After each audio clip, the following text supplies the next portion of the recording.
ஓகேவா? பல்லு தண்ணி இருக்கு.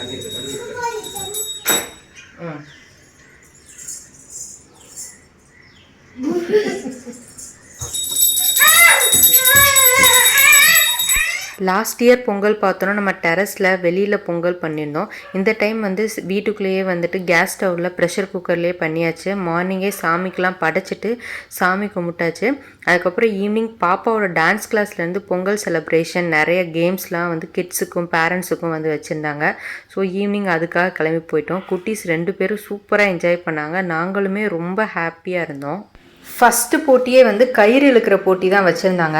ஆக்சுவலி டான்ஸ் கிளாஸ்லேயே வந்துட்டு 2 பேட்சாக பிரிச்சுருந்தாங்க. ஸோ கிட்ஸுக்கெலாம் வந்துட்டு தனியாக குட்டியாக 2 கேம்ஸு, கொஞ்சம் வளர்ந்த பசங்களுக்கு வந்துட்டு அவங்களுக்கு தனியாக உரி அடிக்கிறது, சிலம்பம் அந்த மாதிரி அவங்களுக்கு தனியாக வச்சுருந்தாங்க. ஸோ ஃபஸ்ட்டு ஸ்லாட் பசங்க தூங்கிடுவாங்க அப்படின்னு சொல்லிட்டு எங்களுக்கு ஒரு 9:30 அதுக்குள்ளேயே முடிச்சிட்டாங்க. ஸோ ஃபஸ்ட்டு காம்படிஷனே பார்த்தோம் அப்படின்னா கயிறு இழுக்கிற போட்டி தான். ருத்ரா போய் அவள் ஃப்ரெண்ட்ஸ் கூட சேர்ந்து பண்ணிகிட்டு இருந்தா. ஆதிராவும் வந்துட்டு நானும் பண்ணணும் அப்படின்னு சொல்லிட்டு போய் நின்னா. மாஸ்டர் சரி போ நடுவில் நின்றுக்கோ அப்படின்னு சொல்லி அவங்க விட்டாங்க. அந்த எல்லோ கலர் ட்ரெஸ் போட்டு நடுவில் நிற்கிறா பாருங்கள். மாஸ்டர் நல்லா அவளை கைட் பண்ணிகிட்டு இருந்தாங்க சூப்பராக. அவளும் வந்துட்டு என்ன புரிஞ்சதுன்னு தெரில. இங்கே பாருங்கள் எப்படி இழுக்கிறா அப்படின்னு சொல்லிட்டு. ஸோ பார்க்கவே ரொம்ப க்யூட்டாக இருந்தது. அதுக்கப்புறம் கிட்ஸுக்கு முடிச்சதுக்கப்புறம் பேரண்ட்ஸுக்கும் இதே மாதிரி கயிறு இழுக்கிற போட்டி வச்சாங்க. ஃபஸ்ட்டு அம்மாங்கள்லாம் கூப்பிட்டு ஒரு பக்கம் வச்சாங்க. அதுக்கப்புறம் அப்பாக்களுக்கெல்லாம் தனியாக வச்சாங்க. ஸோ ஒரே ஜாலியாக தான் இருந்தது அன்றைக்கி டே. வந்துட்டு ஆமாம் கரெக்டு தான், ரொம்ப வருஷத்துக்கு அப்புறமா இந்த மாதிரி விஷயங்கள்லாம் இன்வால்வ் பண்ணி ஜாலியாக இருந்தது. ஸோ ரொம்ப ஹாப்பி சொல்லணுன்னா. மைண்டே வந்துட்டு ரொம்ப ஃப்ரெஷ்ஷாக இப்போ இருக்க பிஸி லைஃப் ஸ்டைல்லேருந்து வெளியில் வந்துட்டு கொஞ்சம் ரிலாக்ஸ்டாக ரொம்ப ஹாப்பியாக வாய் விட்டு நல்லா சிரித்தோம். நிறையா பேரண்ட்ஸ்லாம் உட்காந்து நிறையா விஷயங்கள் ஷேர் பண்ணோம். நம்ம குழந்தையா இருக்கும்போது நம்ம சின்ன பசங்களாக இருக்கும்போது என்னென்ன மாதிரி கேம்ஸ்லாம் ஆடணும் அப்படின்னு சொல்லி நிறையா கான்வர்சேஷன் போச்சு எங்களுக்குள்ளே. ஸோ அன்றைக்கி டேவே வந்துட்டு ரொம்ப ப்ளசண்ட்டாக ஹாப்பியாக முடிஞ்சது. பசங்களுக்கு அடுத்த போட்டி வந்து ஸ்டார்ட் பண்ணிட்டாங்க. இது என்ன போட்டி அப்படின்னா சாங் வந்துட்டு ரேண்டமாக ப்ளே பண்ணுவாங்க. ஸோ பசங்க ஆடிட்டே இருக்கணும். திடீர்னு சாங் ஸ்டாப் பண்ணும்போது டக்குன்னு உட்காந்துடணும். ஸோ யார் அதை நின்றுட்டு இருக்காங்களோ அவங்க அவுட்டு தான். ஸோ ஆல்மோஸ்ட் பார்த்தோம் அப்படின்னா மியூசிக்கல் சேர் மாதிரி தான். ஸோ கிட்ஸ் நிறைய பேர் இருக்காங்க. ஸோ அதை ப்ராப்பராக ஹேண்டில் பண்ண மாட்டாங்க அப்படின்னு சொல்லிட்டு அதை டான்ஸ் மாதிரி வச்சுருந்தாங்க. ஸோ ரொம்பவே சூப்பராக இருந்தது. நல்லா விளையாடிட்டு இருந்தா பாப்பா. ஸோ பாதிக்கு மேலே ஆதிராவும் உள்ளே போனாலும் நானும் பண்ணுவேன் அப்படின்னு சொல்லிட்டு ஸோ ஆதிராவை ஃபோக்கஸ் பண்ணிவிட்டு அவள் ஒரு ஸ்டேஜுக்கு மேலே லூஸ் பண்ணிட்டா கேமு. இருந்தாலும் பார்க்க ரொம்ப ஹாப்பியாக இருந்தது. ஆதிராக்கு என்ன பண்ணணும்னு தெரியலை. அவங்க சொல்ல எக்ஸ்பிளைன் பண்ணதும் புரியலை. அவங்க அக்காவை பார்த்துட்டு ரியாக்ட் பண்ணிட்டு இருந்தா. சரி அவள் குட்டி பொண்ணு தானே அப்படின்னு சொல்லிட்டு அவளை யாரும் மைண்ட் பண்ணிக்கல. நீ விளையாடுற வரைக்கும் விளையாடு அப்படின்னு சொல்லிட்டு விட்டுட்டாங்க. ஸோ இப்படி தான் வந்துட்டு பசங்களுக்கு போச்சு. ரொம்பவே ஹாப்பியாக இருந்தது. நான் மறுபடியும் சொல்கிறேன். ஏன் அப்படின்னா அன்றைக்கி டே அந்த மாதிரி தான் இருந்தது. ஒரு 2 hours வந்துட்டு ரொம்ப ஒரு குவாலிட்டி டைமாக இருந்தது. இப்போ பசங்க ஆடுறத பார்க்கும்போது நம்மளே ஆடுற மாதிரி மனசே அவ்வளோ லேஸாக இருந்தது. ஸோ பொங்கல் செலிப்ரேஷன் இப்படி தான் முடிஞ்சது எங்களுக்கு. அவ்வளோ நேரம் கேம்ஸ்லாம் ஆடியும் பசங்க டயர்டாகவே இல்லைங்க. இன்னும் கொஞ்சம் நேரம் விளையாடிட்டு போகலாம் அப்படின்னு சொல்லிட்டு ஆக்சுவலி நைட் 9 o'clock இருந்தாலும் எவ்வளோ எனர்ஜெட்டிக்காக விளையாடிட்டு இருக்காங்க பாருங்கள். அதுக்கப்புறமா கொஞ்சம் நேரம் அவங்க அப்பா கூட விளையாடிட்டு ஒரு 9:30 10 o'clock நாங்கள் வீட்டுக்கு வந்து கிளம்புனோம்.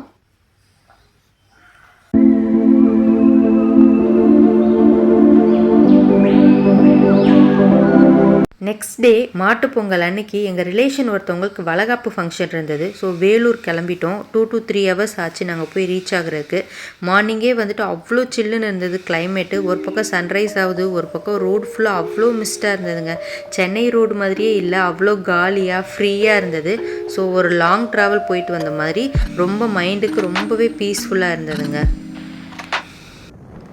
பாப்பாவோட பர்த்டேக்காக ஷாப்பிங் கிளம்பிட்டோங்க. அவளோட கிளாஸ்மேட்ஸ் ப்ளஸ் டான்ஸ் கிளாஸில் இருக்க எல்லாருக்கும் ரிட்டன் கிஃப்ட்டு ப்ளஸ் சாக்லேட்ஸ்லாம் வாங்கிட்டு வரலாம் அப்படின்னு சொல்லிட்டு ஹோல்சேலில் போனால் நமக்கு ரீசனபிளாக இருக்கும் அப்படின்னு சொல்லி பாரிஸ் கார்னர் கிளம்பிட்டோம்.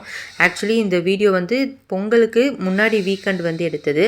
அந்த சண்டே சென்னையில் இருக்கமா இல்லை கொடைக்கானலில் இருக்கமானே தெரில, அவ்வளோ கிளைமேட் சில்லுன்னு ரொம்ப தூறல் போட்டுகிட்டே இருந்தது. ஜர்க்கினோ ஸ்வெட்டரோ இல்லாமல் வெளியில் வரவே முடியல, அந்தளவுக்கு தான் இருந்தது. இருந்தாலும் பரவாயில்ல, நம்ம போய் ஷாப்பிங் முடிச்சிடலாம் அப்படின்னு சொல்லிட்டு கிளம்பினோம். இவ்வளோ கஷ்டப்பட்டு இந்த கிளைமேட்டில் போகியும் ஷாப்ஸ் எல்லாம் க்ளோஸ்டாக இருந்ததுங்க. சரி ஓகே அப்படின்னு சொல்லிட்டு ஷாப்ஸ் மட்டும் பார்த்துட்டு நாங்கள் ரிட்டன் வீட்டுக்கு வந்துட்டு அதே வீக்கில் வந்துட்டு வெனஸ்டே போல் போயிட்டு எங்களோட தேவையான திங்ஸ் எல்லாமே போய் பர்ச்சேஸ் பண்ணிவிட்டு வந்தாச்சு பாப்பா பர்த்டேக்கு முன்னாடியே. ஜான் 18 பாப்பாவோட பர்த்டே. மார்னிங்கே எழுந்து ஃபுல்லாக குளிச்சுட்டு கோவில் கூட்டிகிட்டு போயிருந்தேன். வீட்டு பக்கத்தில் முருகன் கோவில் தான் போயிட்டு பாப்பா பேரில் ஒரு அர்ச்சனை பண்ணிவிட்டு வெற்றிலை தீபம் போட்டு சூப்பராக திருப்தியாக சாமி கும்பிட்டு வந்தாச்சு. எனக்கு முருகன் கோவில்லாம் ரொம்பவே பிடிக்கும். அங்கே போனால் மோஸ்ட்லி வந்து வெற்றிலை தீபம் போடணும் அப்படின்னு தான் எதிர்பார்ப்பேன்.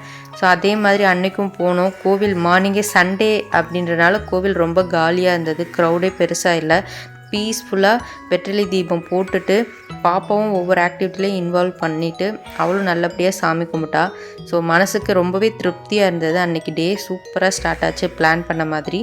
ஸோ ரிலாக்ஸாக சாமி கும்பிட்டுட்டு அடுத்து பாப்பா கூட டான்ஸ் கிளாஸ் வந்துட்டு இருந்தது அன்றைக்கி. ஸோ ஏன் சண்டே டான்ஸ் கிளாஸ் அது பர்த்டே அன்னைக்கு அப்படின்னு யோசிக்காதீங்க. அவளுக்கு ஒரு காம்படிஷன் இருக்குது, நெக்ஸ்ட்டு வீடியோஸில் அதை பற்றி நான் பேசுகிறேன். ஸோ அதனால் பர்த்டே கோவில் முடிச்சுட்டு நேராக டேரெக்டாக டான்ஸ் கிளாஸ் கூட்டிகிட்டு போயிட்டேன்.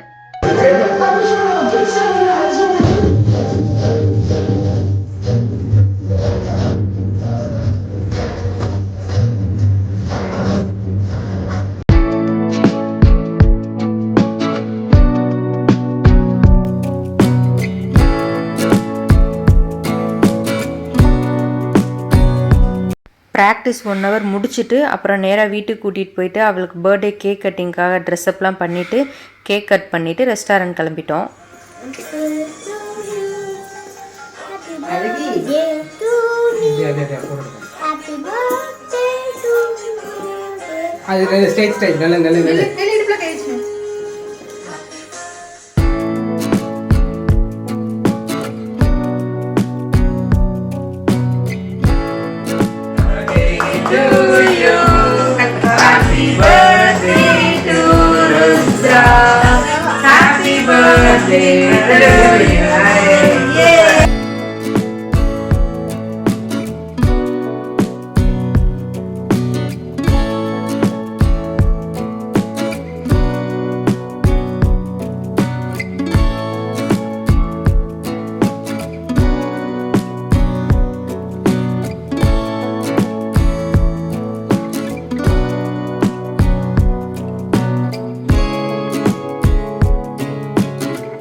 லஞ்சுக்கு அப்சல்யூட் பார்பிக்யூ தான் போயிருந்தோம். பசங்க வந்துட்டு மெயின் கோர்ஸ் விட ஸ்டார்டர்ஸ் அண்ட் டெசர்ட் நல்லா விரும்பி சாப்பிடுவாங்க, அதுக்காக இங்கே சூஸ் பண்ணிட்டு போயிருந்தோம். அவங்களும் நல்லா சாப்பிட்டாங்க.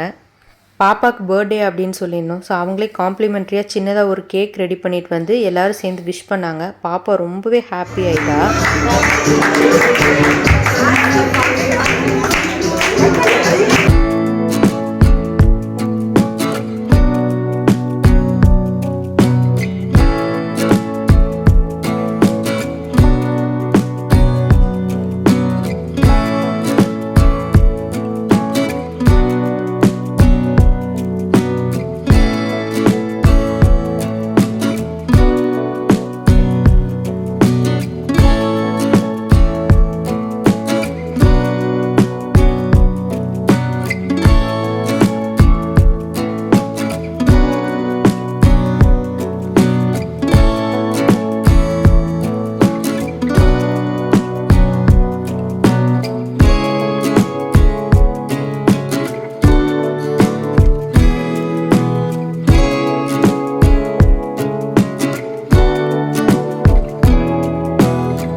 க்ளோஸ் பண்ணி.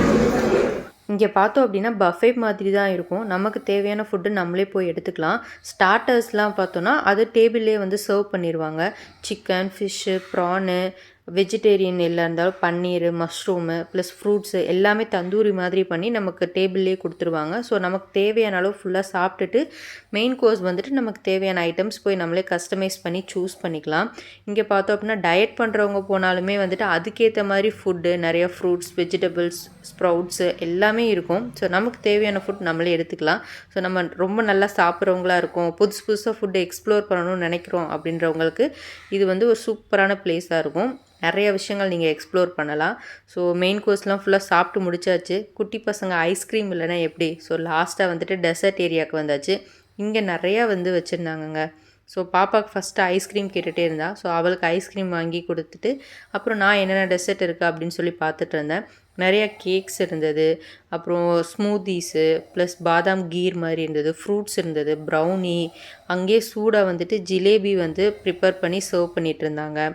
அப்புறம் டேட், அப்புறம் பார்த்தோன்னா ஜாமுன், அல்வா அப்படி எல்லாமே இருந்தது. ஸோ இவ்வளோ ஐட்டங்கள் சாப்பிட்டாலும் ஐஸ்கிரீம் பார்த்தோன்னே பாப்பா ரொம்பவே ஹாப்பி ஆகிட்டா. ஸோ வயிறு ஃபுல்லாக சாப்பிட்டுட்டு அப்படியே வீட்டுக்கு கிளம்பியாச்சுங்க. அரௌண்ட் 3 o'clock ஆச்சு. சரி செம்ம டயர்டு, ஸோ போய் ரெஸ்ட் எடுக்கலாம் அப்படின்னு சொல்லிட்டு கிளம்பியாச்சு. ஸோ இப்படி தான் இன்றைக்கி டே வந்து எங்களுக்கு போச்சு. பிளான் பண்ண மாதிரி சூப்பராக நாங்கள் இன்றைக்கி டேவை எடுத்துகிட்டு போனோம். ஸோ இந்த எங்களோட பொங்கல் செலிப்ரேஷன் யூஸ்வலாக பொங்கலோட சேர்த்தே பாப்பாவோட பர்த்டேவும் வரதுனால அந்த 4 days வந்துட்டு எங்களுக்கு ஃபுல்லாக எங்கேஜ்டாக ஏதோ ஒன்று அடுத்தடுத்து இருந்துகிட்டே தான் இருக்கும். ஸோ இந்த பொங்கல் ஹாலிடேஸ் நாங்கள் சூப்பராக ஃபேமிலியோட ஹாப்பியாக என்ஜாய் பண்ணோம். ஸோ நீங்களும் அதே மாதிரி ஹாப்பியாக என்ஜாய் பண்ணியிருப்பீங்க அப்படின்னு நினைக்கிறேன். இந்த வீடியோ உங்களுக்கு பிடிச்சிருக்கு, இப்போ தான் ஃபஸ்ட் டைம் நம்ம சேனலில் வீடியோஸ் பார்க்குறீங்க அப்படின்னா நம்ம சேனலை சப்ஸ்கிரைப் பண்ணிக்கோங்க, பெல் ஐக்கான் கிளிக் பண்ணிக்கோங்க. அப்போ தான் நம்ம கொடுக்கக்கூடிய வீடியோஸ் எல்லாம் மிஸ் ஆகாமல் உங்களுக்கு நோட்டிஃபிகேஷனில் வரும். ஸோ இந்த வீடியோ உங்களுக்கு பிடிச்சிருக்கு அப்படின்னா லைக், ஷேர், கமெண்ட் பண்ணுங்கள். நெக்ஸ்ட்டு ஒரு சூப்பரான வெயிட் லாஸ் ரெசிபியோடு உங்களை மீட் பண்ணுறேன். அது வரைக்கும் எல்லாருக்கும் டாட்டா பாய்.